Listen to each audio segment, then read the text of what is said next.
Hello everyone, and welcome to the Mental Health Commission of Canada's Workplace Webinar Series.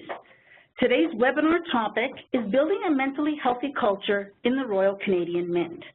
My name is Tina Corey, and I'm a Program Manager on the Workplace team with the Mental Health Commission of Canada.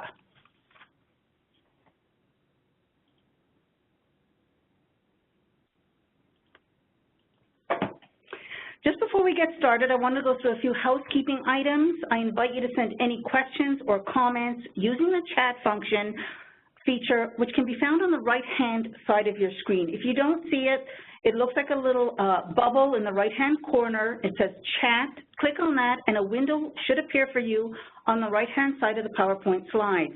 We encourage you, when you're sending your questions, please use the drop-down menu and select all panelists, so the questions will go to myself as well as the presenter, and I will ask the questions on your behalf. The webinar is being recorded, and it will be posted on the Mental Health Commission's website in approximately mid-December.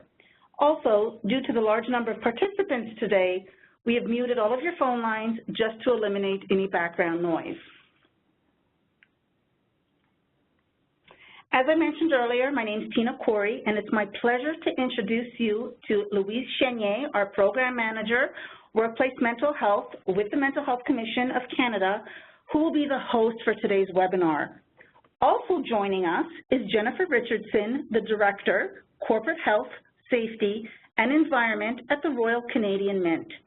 Jennifer currently leads a team of 15 employees that she affectionately calls super nerds, and who endeavor to make the Mint a better place every day. She has a master's degree in occupational and environmental health from the University of Toronto, and while she claims that working on the Mint's mental health program has been the highlight of her 19-year career, she also claims that her biggest accomplishment to date has been growing her family to include 2 wild little boys and a husband who share her love of fishing, nature, and ice rinks. Welcome, and to get things started, I'm going to turn things over to you, Louise. Thank you so much, Tina. It is my pleasure to be here today to participate in this webinar session. I can't wait to hear the details of how the Royal Canadian Mint is addressing and promoting mental health at work.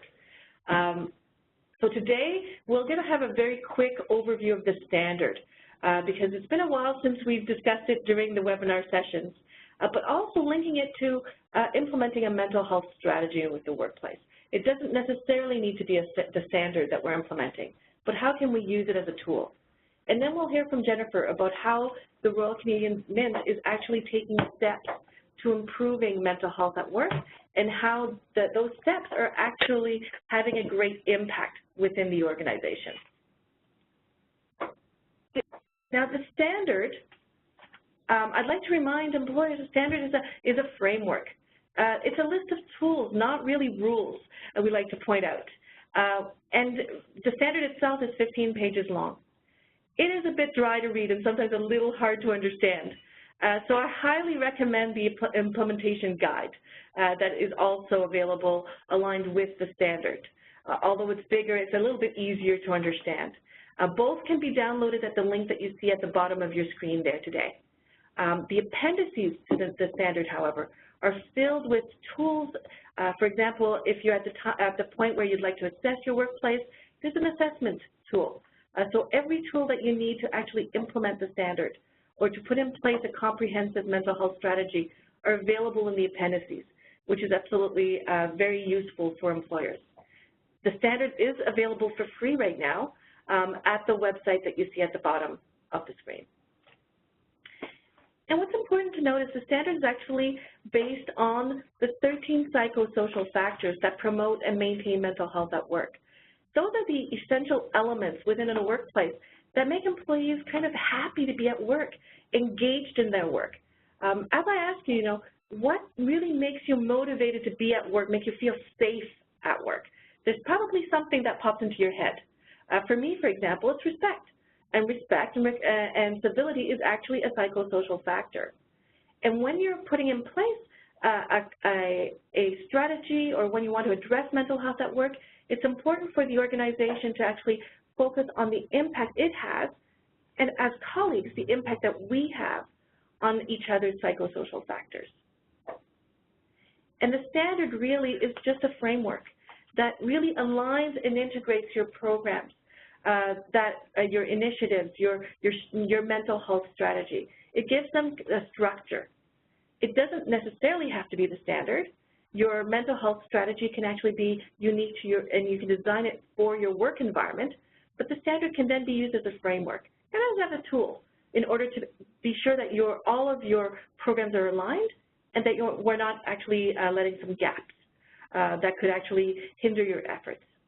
And so today I'm so pleased we'll be able to hear from Jennifer, because the Royal Canadian Mint is using the standard as that tool, as a guide to align their programs and their strategies. So it's my pleasure to pass the presentation to Jennifer. Thank you.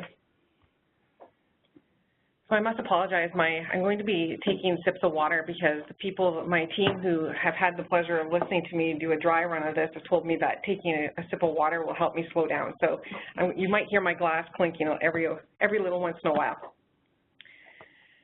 All right, so as Mental Health Commission of Canada has just mentioned, the title of my presentation is Building a Mentally Healthy Culture at the Mint, Small Steps, Big Impacts. And they prepared me well because they've indicated that we probably should start with a brief description of the Mint's operations in order to give you some context about the work environment, since the work environment is actually really critical when it comes to rolling out the mental health program. So here goes. The Mint has been a national institution since 1908. Our core mandate is to produce circulation coins and to manage the coin distribution system for the Government of Canada.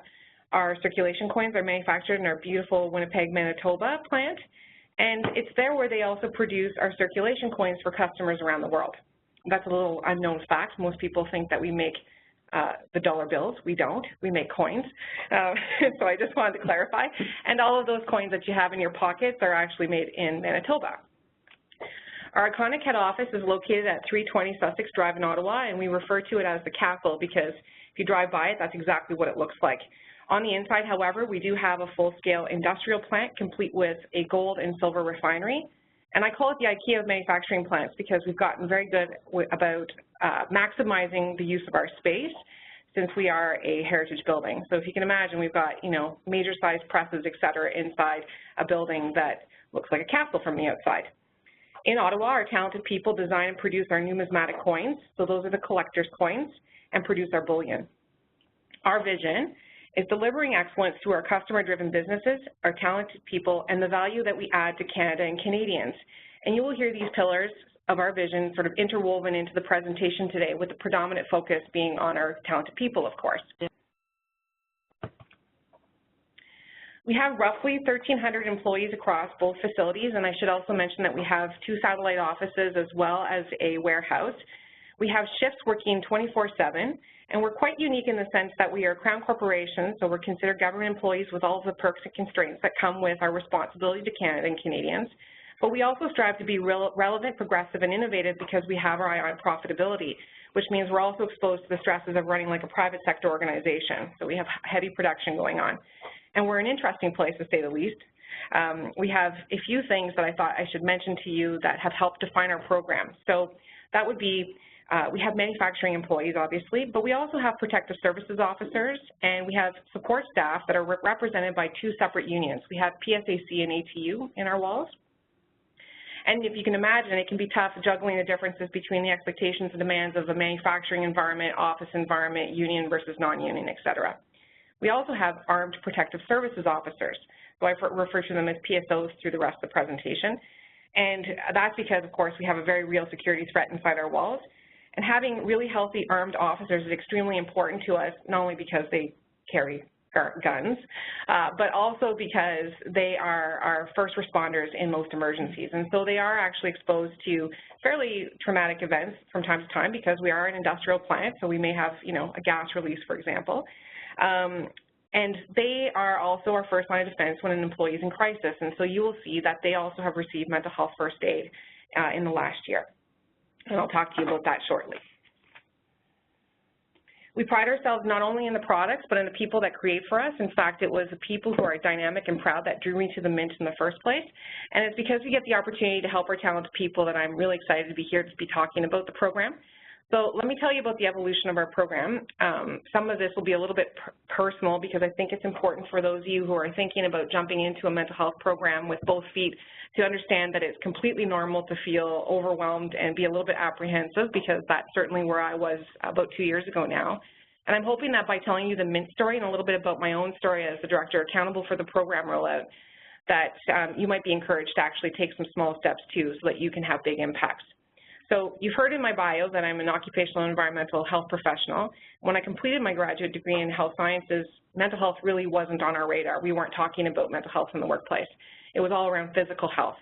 But today the boundaries of what constitutes occupational health have expanded, and so people in this field are, finding themselves doing things that were typically HR or wellness related on a day-to-day basis. So this screen here, it probably terrifies some of you, and that's okay. That's kind of what I wanted from an effect. This is what I had in my brain when we first embarked on developing a program. This is the total worker health model that's put out by CDC and NIOSH, and you don't need to know the content, but I just wanted you to get a sense of how big this topic can be. So from a Canadian perspective, really the closest thing that I can relate this to would be maybe an integrated occupational health and wellness program, sort of the framework for that. So in case you don't know what total worker health is, it is defined as policies, programs, and practices that integrate protection from work-related health and safety hazards with promotion of injury and illness prevention efforts to advance worker well-being. So total worker health builds on the traditional health and safety programs, protecting workers from work through the recognition that work is a social determinant of health, which you just heard Louise speak about, and job-related factors such as wages, hours of work, workload, stress levels, et cetera, can all have an impact on the well-being of our workers, their families, and our communities. So when you look at this long laundry list of elements, most health and safety professionals are trained to a varying degree in the first bucket there, so chemicals, physical agents, et cetera, with really very little focus on the psychosocial factors. But what's interesting is almost every single thing in this list does have an impact on mental health. So, and the other thing is to remember is that risk factors associated with mental health or poor mental health are actually much more difficult to quantify than, let's say, a chemical exposure, at least when you're an industrial hygienist like I am, right? So it can be overwhelming. So that's really the whole point. And all of this is to say is I felt like a fish out of water when we started. And I think that that was in part because, in my mind, really what we were embarking on was looking at not just how to react in a situation where an employee has a mental health issue, because in a sense that's kind of the easy stuff. It's looking long and hard at the practices that we have currently in place that actually may be contributing to poor mental health, and that part was very overwhelming. So the question was, where the heck do we start? We started by educating ourselves on the topic and the trends in other workplaces. So I attended with my occupational health nurses a couple of conferences where I saw the Mental Health Commission present on the standard. I listened to presenters at the Conference Board of Canada and started preparing my team for what was about to come. And I must admit, the training in the conferences sometimes, did he fall? Sometimes made the mountain seem even higher. So many organizations out there were actually eons ahead of where we were. Despite this, in 2014, I presented at our HR and Health and Safety Board Committee that mental health programs would be on, our mental health program would be on our sort of docket for development in 2015 and 2016, because the reality for us was that we were starting to see signs of mental health affecting our return to work process when people had had a workplace injury. So people were taking time off for injuries that were really quite minor. We started to see back pain starting to bubble up an awful lot. And we also saw people taking longer time to come back to work when our return to work process really hadn't changed an awful lot. And then a few really interesting things happened to us. Our president and CEO, Sandra Hannington, and some of you may recognize that name, arrived at the Mint early in 2015. Sandra is a mental health advocate. In fact, she calls herself a mental health activist. And she and her husband lost their son, Jack, to suicide when he was finishing his first year at Queen's. So one of the things you learn about in an academic setting, of course, is the importance of leadership buy-in. And we can have all kinds of debates around whether or not that's a good or a bad thing. But I'm here to tell you that in our case, the buy-in was absolutely critical in our case. And that's because having Sandra with a strong voice at the top made the heavy lifting behind the scenes for the rest of us that much easier. Her timing really couldn't have been any better. except we weren't really going to touch the program until the end of 2015, and I thought that we had time to plan and use the CSA standard as our guide, for example. I also thought that, we needed a strategy. Our strategy had to be excellent. We had to evaluate all of the existing elements of our program before we launched anything and consider all of the consequences of our program, et cetera. But then something really important happened, which was at our employee meeting, about 1,300 or so employees present, one of our talented people stood up and in a very emotional plea begged them in to get the ball rolling and to do it now around mental health. And that was May 2015. By August, we had a plan, and we formally launched our program during Mental Illness Awareness Week, which was October 2015. And our 2-year strategy is called Starting the Conversations. So mental health first aid was part of that strategy, and you can see it here. We started to train in September of 2015. And there were a couple of other things that are in this screen that I'm going to come back to because they were important elements. I also want to point out that we just celebrated our 1-year anniversary, and so if you're interested in seeing Sandra and our mental health working group leader, whose name is Ryan Engelhart, and myself talking about our program, I encourage you to check out the YouTube video at the bottom. We're pretty excited about that. So how did we get over the desire to do everything all at once? So I'm going to state the obvious here. We didn't really have any choice, right? We had the bottom-up pressures and the top-down pressures to get going and to do it now. So we just had to sort of tear off the Band-Aid and run with it. We also happened to have implemented a model for sustainable health and safety programs in 2015. And so we used that to ground ourselves in the face of what I felt was really a giant task. So we were also given really great direction, I would say, by our president and CEO, Sandra, who encouraged us to dream big. She really wanted us to be a leader in this domain, but she also thought that we could tighten everything up a little bit. She had seen my first crack at the strategy and wanted it tighter, which is great because she helped me to do this by asking me a very interesting question. She said, if you had to pick 2 no regrets moves, what would they be and why? I'm going to describe those no regrets moves to you because they're a critical component of our strategy in just a few moments, but I want you to think about that for a second because it was like we hit the jackpot. We had the buy-in that we needed, we had a formula for program success to follow, we weren't expected to do everything all at once, and we were given a license to dream big.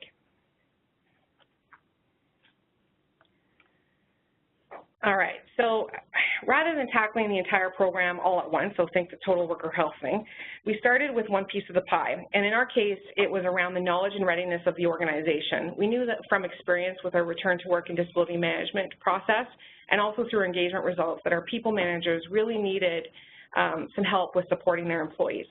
In our culture, no one really wanted to talk about health, let alone mental health. And the perception was that our people managers were often more concerned about numbers and production than they were about the individuals that were making our coins. So we really didn't think that we could do very much without starting to tackle the stigma and increasing awareness around mental illness and dealing with the discomfort that our employees had with speaking about health in general. So this is where we used our model. And I should say, I don't expect you to know this screen inside and out. This is something very specific to the Mint. It's something that my team uses for all of our programs now. But I wanted you to walk away with the sense that the important piece here is that you stay focused and organized, all right? So I'm going to use the model in the screens that follow down the right-hand side of the screens so that you can orient yourself and you can see how we logically approached our strategy and also the activities that we rolled out after the fact. And I should also mention we're not going to go in order. We're going to start with buy-in. So let's go there. We had the senior leadership buy-in right out of the gate, but we still wanted to create a working group that would help shape our program and attract our employees. So we didn't really want this to be just, another health and safety program or another HR program. And we identified a senior level employee with experience, with lived experience, who we felt would be a great leader of the group and who would also put a call out to our employees to form a working group, also with employees that have lived experience. Our application process yielded 45 interested participants, and through an interview process, we selected 11 employees from all levels of the organization and all facilities. And the working group's mandate so far has to be around brainstorming for our exercises to participate in our health promotion activities, to be our mental health first aiders, as well as to be the general faces of our program. And here are some of those faces. So I couldn't help myself. I had to put the laughing picture in here. I think it's so cute. While it's difficult to get all of our employees together consistently on the working group because they do work shift work in some cases, they have been instrumental in the program's success because, as you can see, they have a true passion for helping employees, and you can see that they have a lot of fun together as well. We thought over time our working group may serve as the first members of our peer support program, should we decide to go down that route. And I should mention at this point that we haven't decided one way or another whether or not that is something that we are going to do, but it is definitely at the backs of our minds. And our leader had to step down this year, and she was replaced by Ryan Engelhardt, who is an employee representative of the team, and he's very excited about the work that we're doing because we're helping employees like him, and he's an employee living with mental illness. So you can see him at the bottom there in the right-hand corner. By August, the working group had their first order of business, and that was reviewing the strategy we were proposing, which was, again, starting the conversations. And I should state that really the strategy's objective was reducing stigma and increasing awareness again. And we plan to do this through two ways. We wanted to launch activities and materials that would increase our people managers and our first responders' conversation skills around mental health. And we also launched those no-regret moves that I told you about that would allow us to hit the ground running while we developed the foundation for our employee-led program. The no-regrets moves in this case were providing mental health first aid for our, like I said, our first responders and our people managers. And just in case you don't know what mental health first aid is, it is a two-day course that's created by the Mental Health Commission. And much like the normal first aid course, if attendees do get a certificate that shows that they can provide immediate support and guidance in a safe environment, that they're able to have a conversation about mental health, and they can provide information on professional support where needed. We also decided to use the Not Myself Today campaign by Partners for Mental Health, and that particular campaign is based on the insight that every one of us has had a day or has had days where we don't feel like ourselves. And they leverage this insight to connect people to those who have mental illness or who are living with mental illness. We operated, so the kit is actually, I should state as well, it's a sort of off-the-shelf kit that you can purchase, and it promotes having these conversations, so it aligns very nicely with our strategy. We also operated by a few guiding principles, and I really think that these guiding principles were instrumental in the success of our program to date, so I just want to go quickly through the list with you. We knew that we had to stay focused on our strategy even if employees couldn't see the immediate impact of the work. So if you remember, we were focusing on people managers, not necessarily on the employees directly, and we knew that we would get some concerns about that and some pressures to do more. We also had to limit the impact on our operations, so this is important for those of you out there that do have sort of manufacturing environments. We had to work with, break times, personal time, and existing meeting schedules to plan our event, so remaining flexible was really critical. And we wanted to capitalize on what we already had in place, so things like our EFAP program, LifeSpeak, and we had to make use of our existing resources, so that would be me, my administrative assistant, Tracy, who happens to love mental health, and our occupational health nurses, as well as our mental health working group. Now, all of these people have, of course, additional responsibilities. They have responsibilities in addition to those contributions that they make to this program. We needed a baseline, and we would have to settle on surveying employees after the launch because of time constraints. So we did do that survey, and you'll see some of the results in just a few minutes. We also wanted to, we needed to make use of our existing communication tools. So we have some very talented people working in our communications department, and they helped us use our weekly electronic newsletter religiously. And then we also printed monthly articles where possible in our formal newsletter called the Minter, where we featured our mental health working group, their achievements, et cetera. And that constant, reminder about mental health really kept this at the forefront of everybody's mind. We also had very limited budget, so this will be very interesting probably to most of you out there.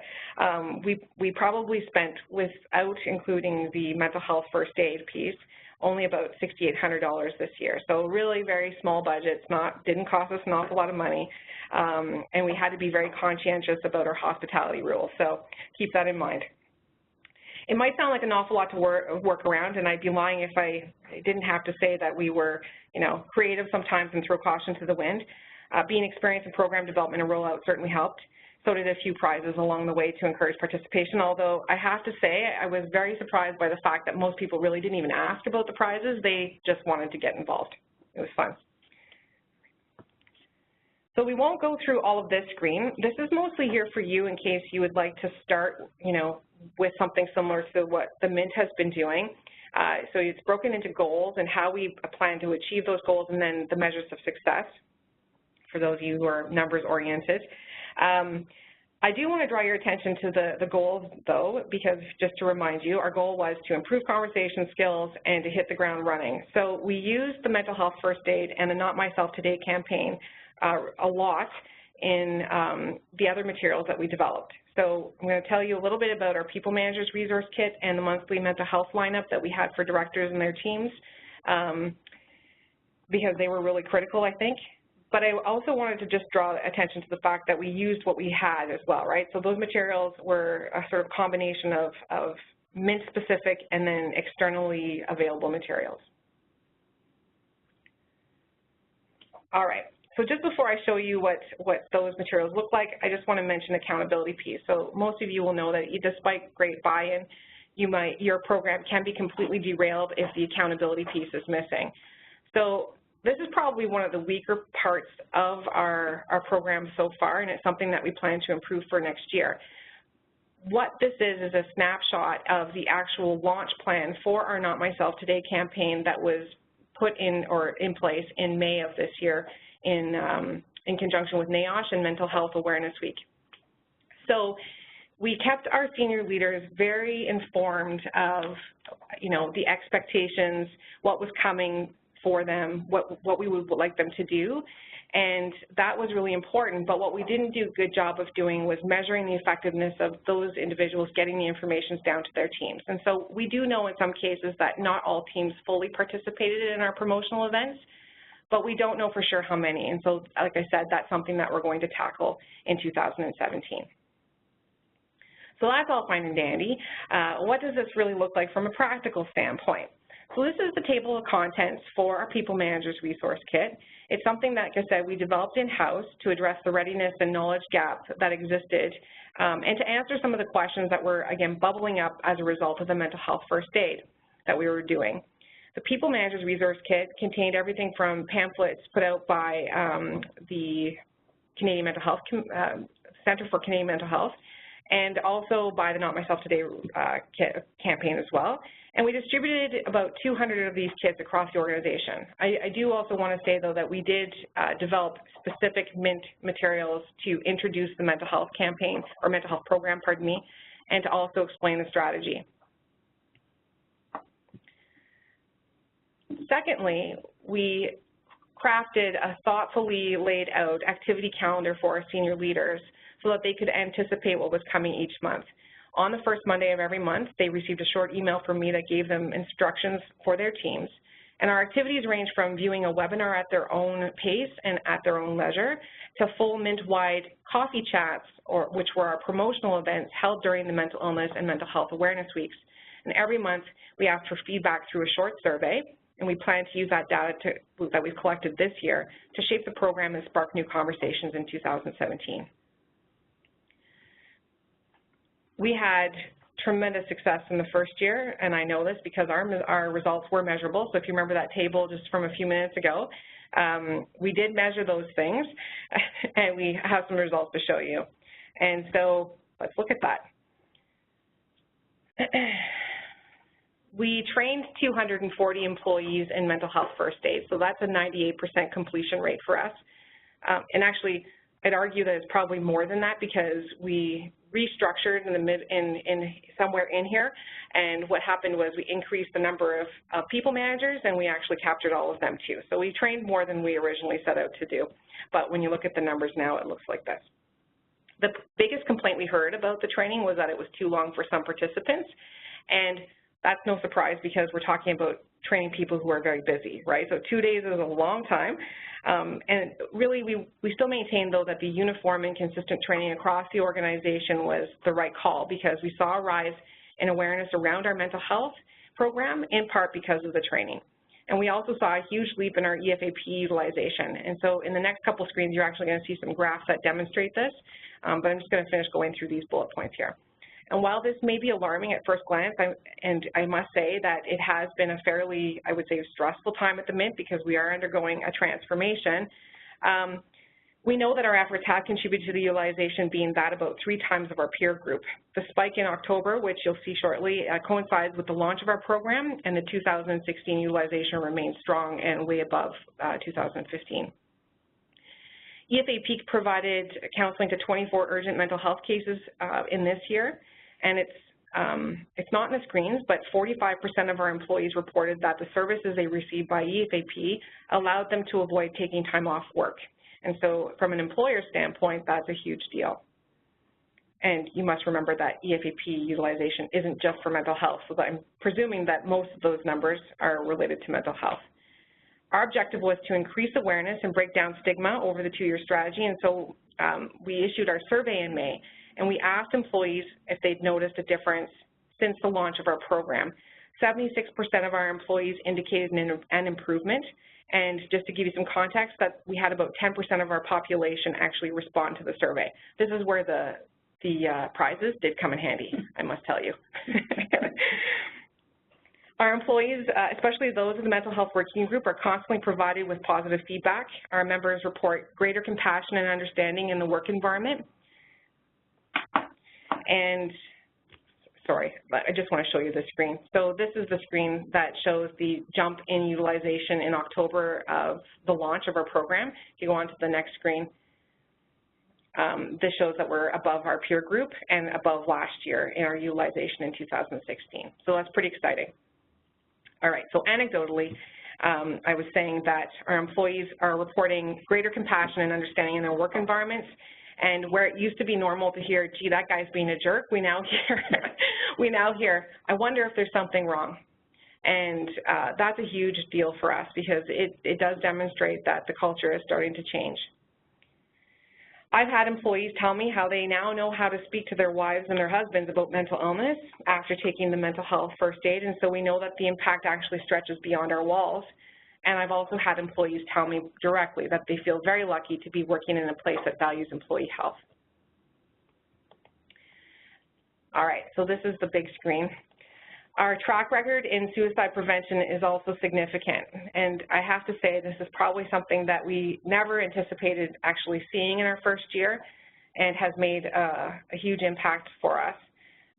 Between September of 2015, so the launch of our mental health first aid, and today, we've intervened in 5 situations where people have had suicidal ideations.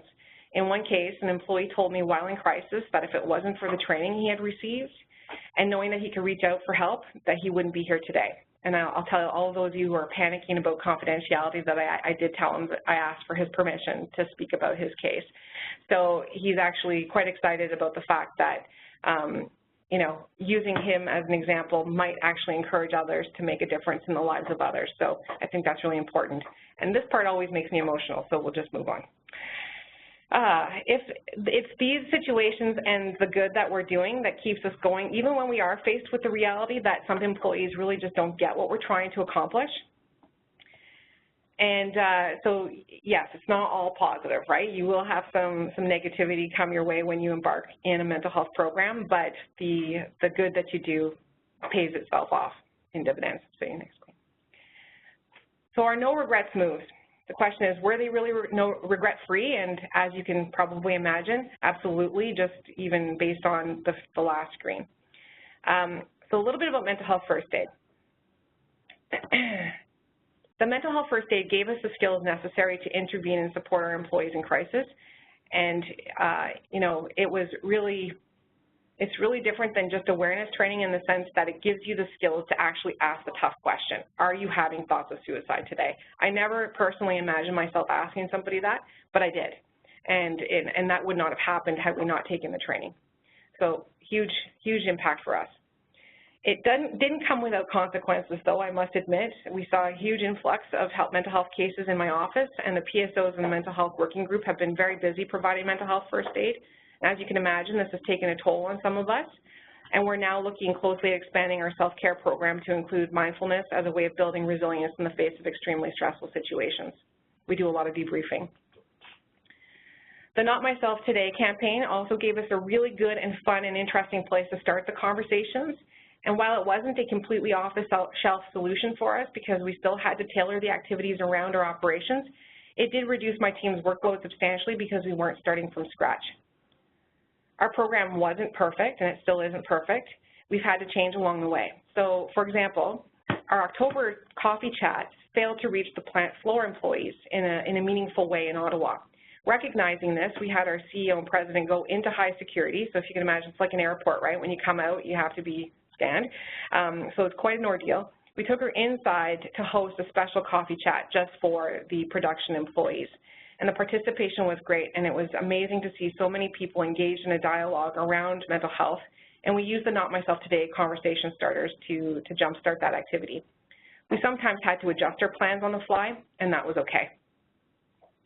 Also, we still have a lot of work to do to shift from reacting to prevention, right? So this is the OC Health professional in me. I really want to start focusing on prevention. And we need to improve our participation in first aid tracking methods, and there's still many conversations to be had before we move on to a new strategy. Our program is still fragmented, but our focus is sharp, and we've managed with our existing resources. And I think you can see that we've had big successes, even if the steps that we've taken have been quite small. And over time, I'm confident that our program will be whole. So let me leave you with a few takeaway points or wrap-up points, and these are some points that I think were really critical in the success of our activities so far. And the first thing there is to get over the desire of doing everything all at once. So if maybe you struggle with this, maybe you don't. I certainly did, and I just had to let it go. My team laughs at me. I say let it go a lot, and then, you know, frozen comes into their brains. I don't mean it that way, but you have to let go of that need to be perfect, right? So, and I think you can do this by not expecting your program to be perfect and focusing on excellence instead, because your program really can be excellent without perfection, and it's just evolving, right? Get used to evolving and making sure that changes happen over time. You need to find a way to get the top-down, bottom-up buy-in. So we were lucky because this just happened for us, but you need to really do what works for your organization, and I do highly recommend getting that senior executive level sponsorship and developing a working group or a committee of employees with lived experience, and that's consistent with what you see in the standard as well. You also need to develop a focus strategy that speaks to the workplace and your own specific needs and culture. So you would start small if you have to, because we certainly did. And you can't, and you can do this really by answering that question, right, which is number 5. If you had 2 things to pick today, what would they be and why? And then I really recommend you stick to your strategy. So like I said, you will get negativity. People won't understand what you're doing. They'll also want you to do more. They'll want you to do less. Everybody has an opinion, if you can imagine. But having the strategy in place and having it very focused allowed us to be anchored in place. And so when there was a tendency to want to do more, we sort of always came back to that strategy and our objective. It also allowed us to put any negativity aside and to push on. And I truly believe that if your approach to your program comes from the right place, so in our case it's helping others, that in the end your program will have big impacts too. And then lastly, use what you already have in place. I bet most of you already have a total worker health model or a wellness model or an occupational health and safety model that you can use. And if you do, that's enough to start your mental health program and to grow it. So that's all I have for you. I hope that I've given you a few things to think about and that I've inspired you to get started if you haven't already done so. I do thank you for your time, and it was really exciting to be here, although nerve-wracking. And from all of us at the Mint, especially the Mental Health Working Group, I'd like to be, hopefully, the first to wish you a happy and healthy holiday season. Thank you. Thank you so much, Jennifer.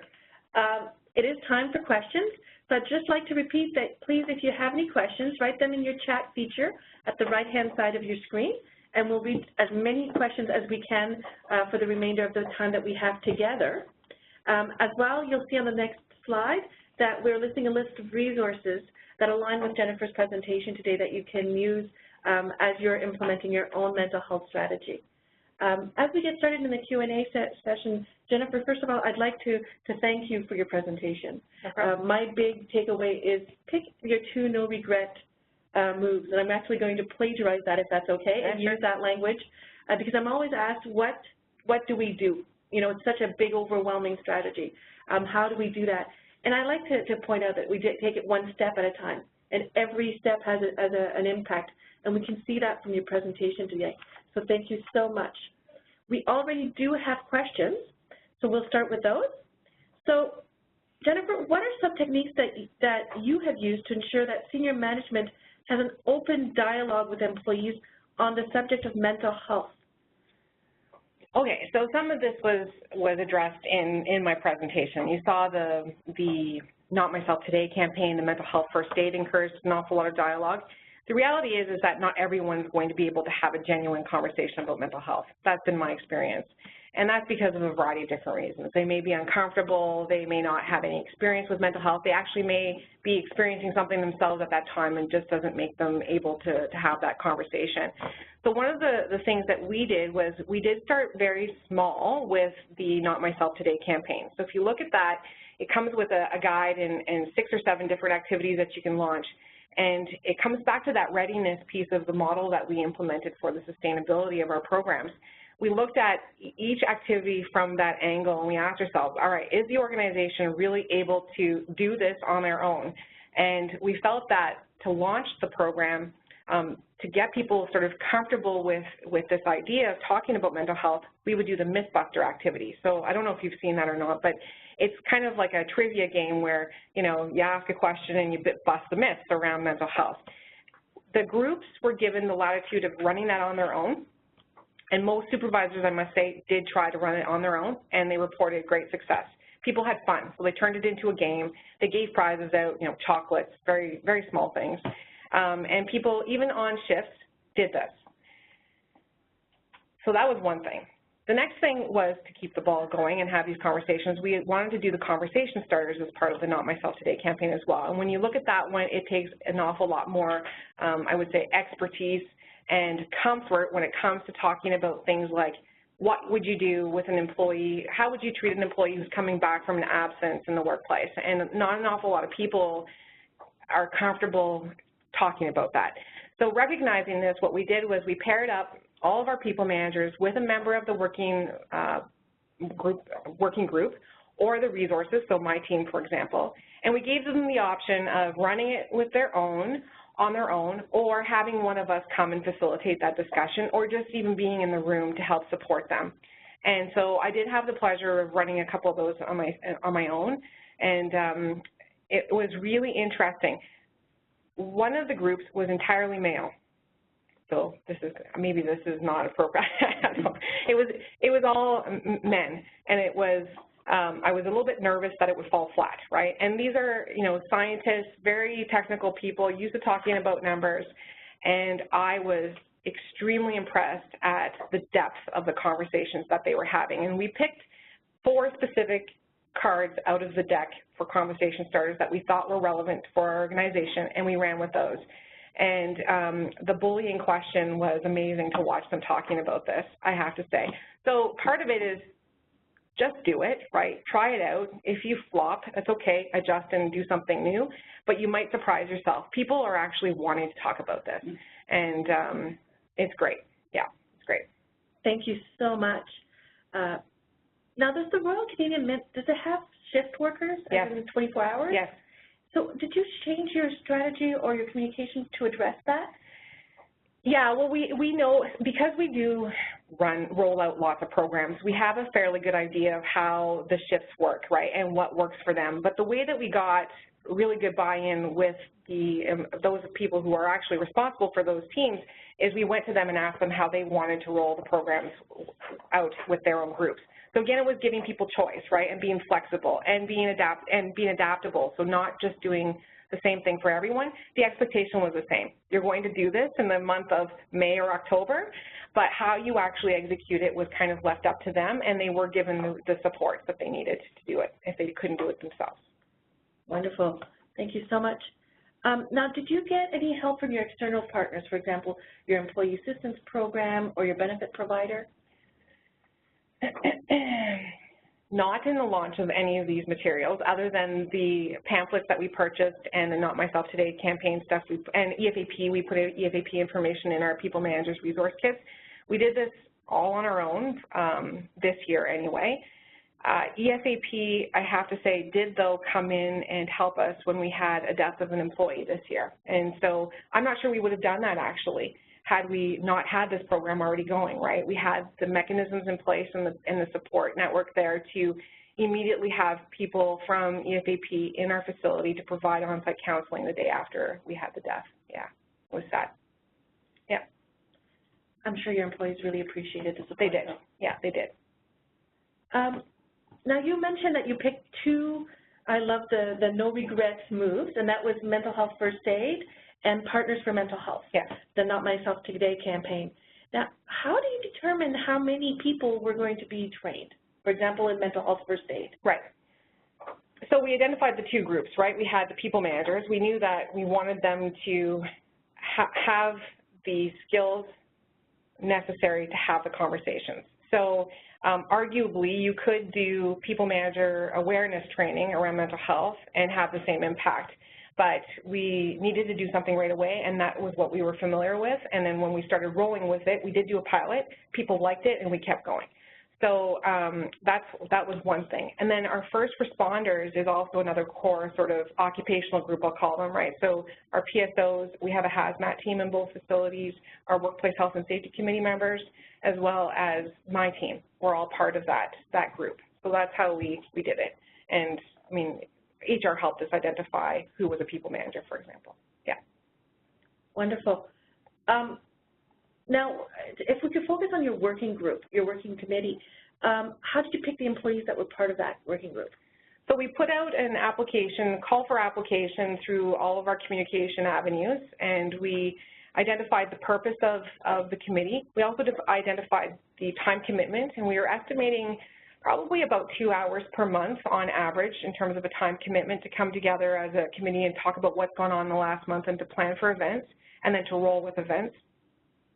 And they had to get permission from their supervisors or managers to participate because obviously taking people off the production floor can be quite difficult and disruptive. So that was part of the application process. And we had them describe why they wanted to be part of the mental health working group.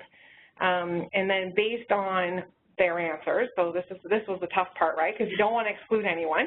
You want to include everybody. Based on their answers, we selected about 23 people that we interviewed. And the mental health leader at the time, the group at the time, myself, our other leader in Winnipeg, I call her my Sue leader because she's sort of below the leader, but she's a management support person that helps us a lot in Winnipeg. And myself, we sat through the interviews and asked them a bunch of questions, and we selected them much like you would, you know, in a position in a workplace. And then we have all of those other people sort of sitting in our pool that we do plan to use over time because they still have a great passion for this topic. Yeah. Great.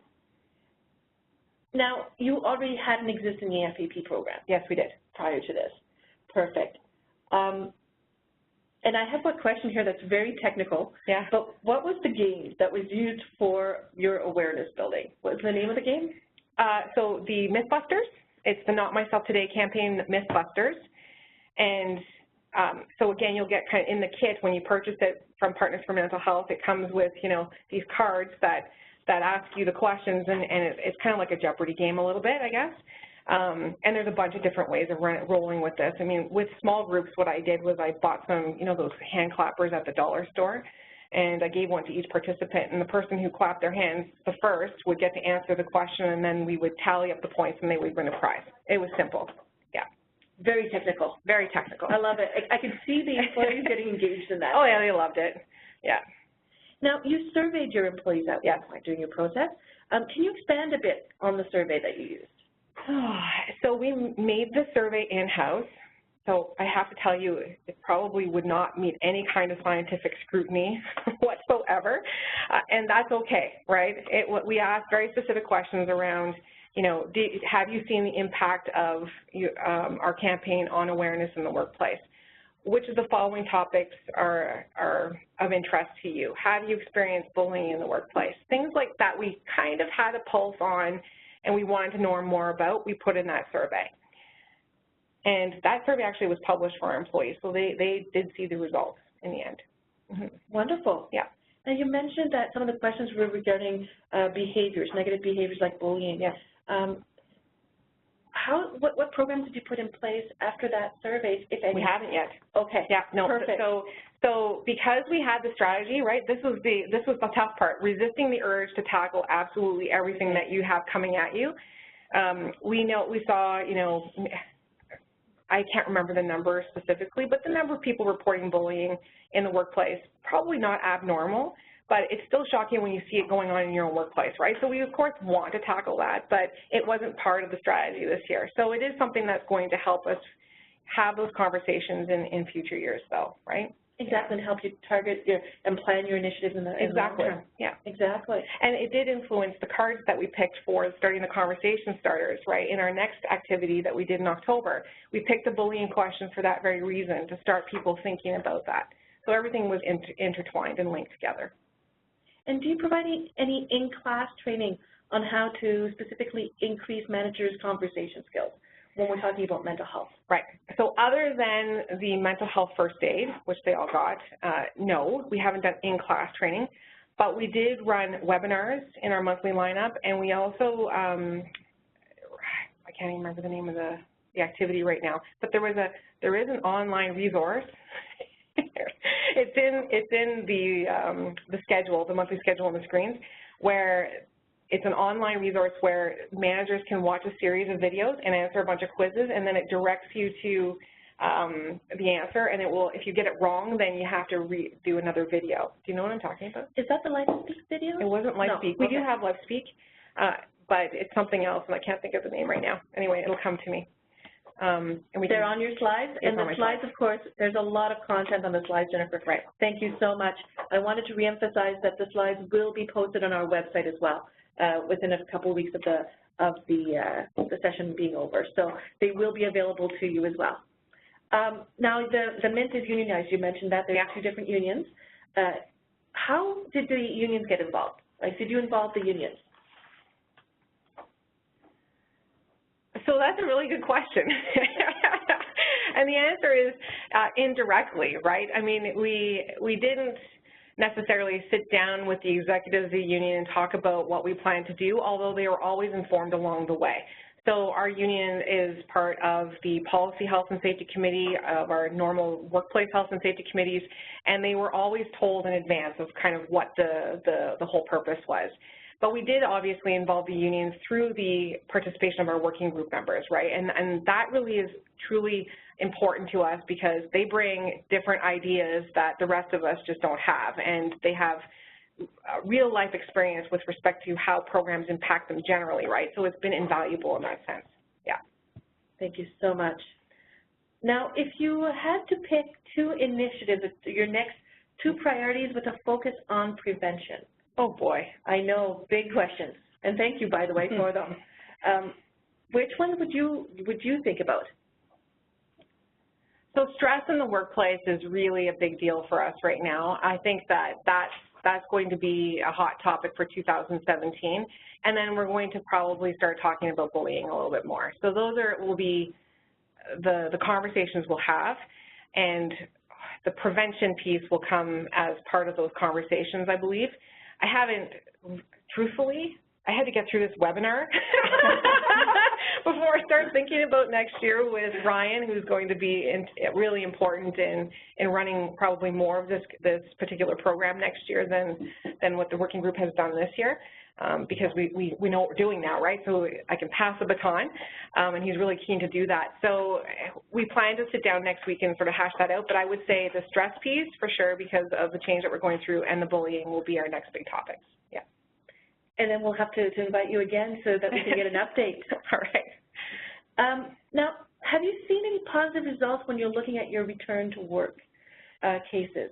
Employees who've had to take a leave of absence from work due to a mental health issue. I know you've only had the strategy really a focus for the past year, but have you seen any positive results when it comes to your return to work? So from a numbers perspective, this is really challenging for us. Because we are federally regulated, we have huge sick bank times, right? So the numbers for us are really hard to track in the sense that employees who go off on mental health, let's say on average will take about 6 weeks of time off, they very well may be taking sick time rather than showing up in our LTD numbers, and we don't have short-term disability, right? They go on EI instead of on short-term disability. So from a numbers perspective, I can't really give you a good sense of how many people we're talking about going off to begin with because of that sick piece, or that's how we manage sick or absences. And that's something that we do want to really hone in on next year, because I think that the numbers will show that we're actually getting better. The other thing, though, to keep in mind is when you have metrics in place, sometimes the outcome is not going down, right? It could actually be going up. So I'm not sure that in our case, our cases would actually be going down, only because I think we're more sympathetic to employees that are going off for mental health reasons. And so you have to be very careful about how you interpret those results. But again, if you have me back, then I'll be able to tell you, because next year we do hope to sort of hone in on the numbers a little bit more to see what we're seeing. Yeah. And you were mentioning how the numbers can go up, and that can be the case also for your EAP, for example. And it did. It absolutely did. Yeah. And there'll be some costs involved to that. Yep. Have you included that in your plan? Not yet. It's there. Yeah. We do plan to look at it. Wonderful. I know we're reaching very close to the end of our session today. I think we have time for one more question. And so I have the one that is la question qui tue, you know, the hot question. So you said you used prizes during your session, during your how did you use prizes, and at what time did you use prizes during the implementation of your strategy? So we use the prizes around the big elements, so the survey, right? We tried to encourage people, they would be entered for a draw if they participated in our survey. And then just recently, we also used a prize around participating in our Stress Last Week wall. So we started talking about stress already. We had a Stress Last Week wall last week, in fact, and to get people to go and put their ideas up there, we offered a small prize. Surprisingly, nobody put their name down. I shouldn't say nobody, very few people put their name down. They just wanted to put their ideas on the wall.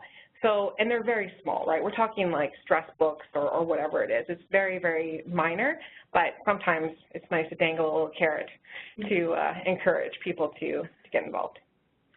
Well, thank you so much for all of this information, Jennifer. You're welcome. I've learned so much through this session. I can't wait to have you back. We're already pre-booking. I'm so sorry. You'll have to worry about this webinar again later time. And so thank you so much for all this information. I know that all of our participants enjoyed it today. I would also like to remind everyone attending today that our next webinar is going to be held on January 25th, so after the new year.